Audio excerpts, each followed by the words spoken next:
Halo semuanya, selamat siang dan apa kabar semuanya? Oke, kembali lagi nih bersama aku. Nah, kira-kira aku pada kesempatan kali ini bakal membahas tentang apa sih?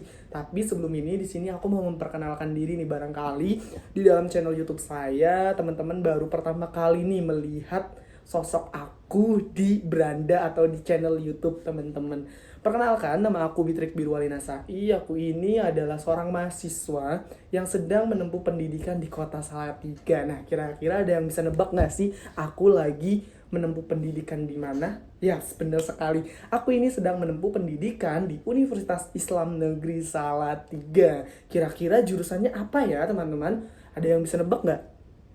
Ada nggak? Oke, ada ya.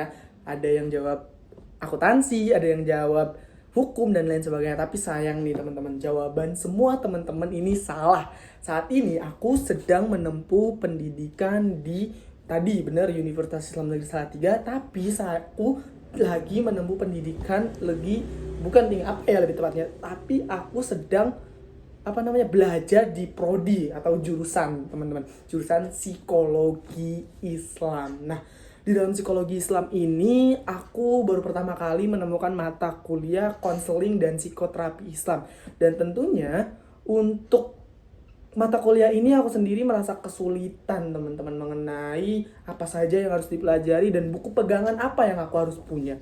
Tetapi aku pada saat semester 5 dan aku bertemu dengan salah satu dosen, yaitu adalah Ustadz Agus Hermawan. Dia ini adalah salah satu dosen yang mengajar di mata kuliah ini, dan pada saat ini beliau juga menemukan sebuah buku di mana buku tersebut adalah membahas mengenai bagaimana sih psikoterapi dalam Islam ini. Kalian penasaran gak kira-kira bukunya seperti apa?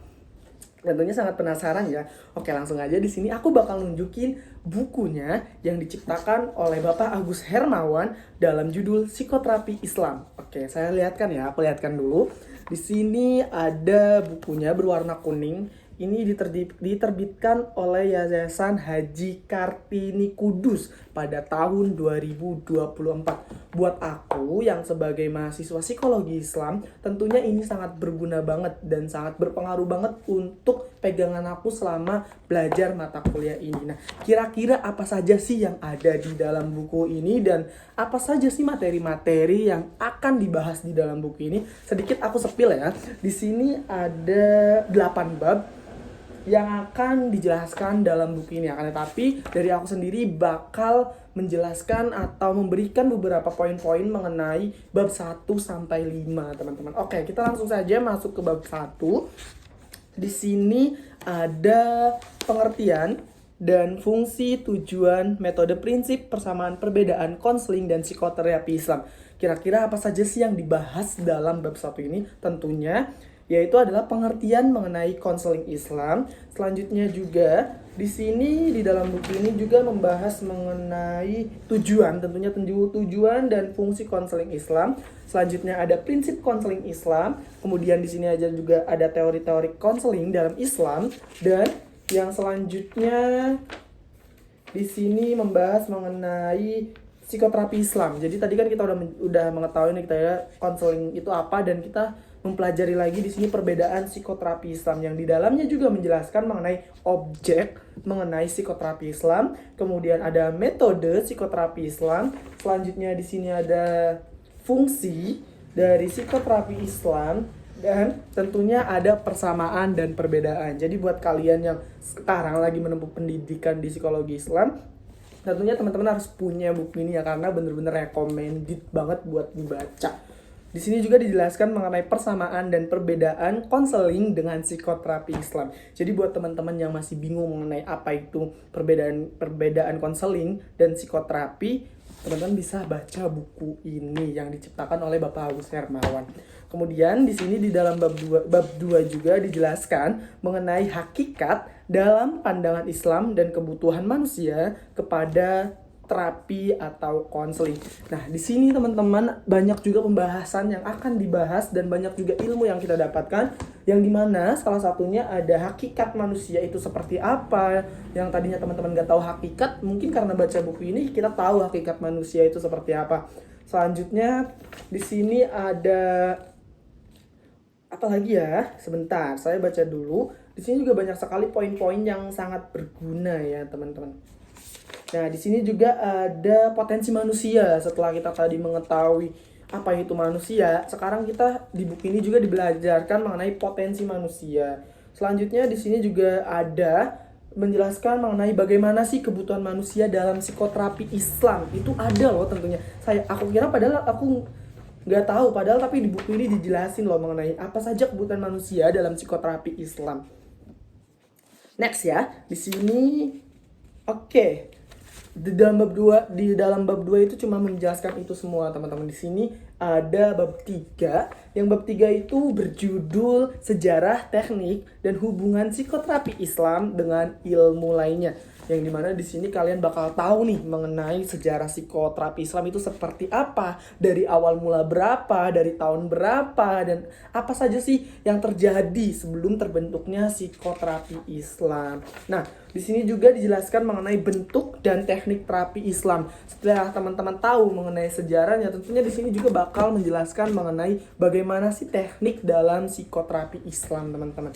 Nah, selanjutnya di sini juga dijelaskan mengenai apa ya? Oke, udah di bab 3 udah, dan ternyata kita masuk ke bab 4, teman-teman. Cepat sekali ya ternyata. Dan ini adalah pembahasan yang singkat, tapi menurut aku ini adalah berbobot sekali, teman-teman. Di sini di dalam bab 4 dijelaskan mengenai sehat dan sakit dalam Islam.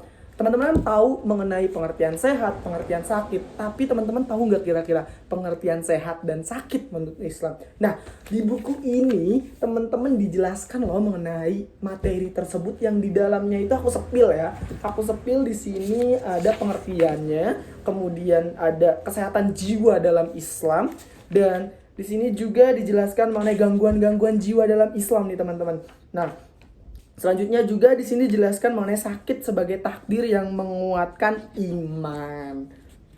Oke, itu adalah beberapa poin yang ada di bab 4, dan yang terakhir di sini ada bab 5. Yang dimana di dalam bab 5 ini berjudul manajemen dan prosedur pelayanan konseling dan terapi Islam. Yang dimana di dalam bab 5 ini dijelaskan mengenai beberapa poin. Yang pertama, ada pengertian manajemen dan konseling dan terapi Islam.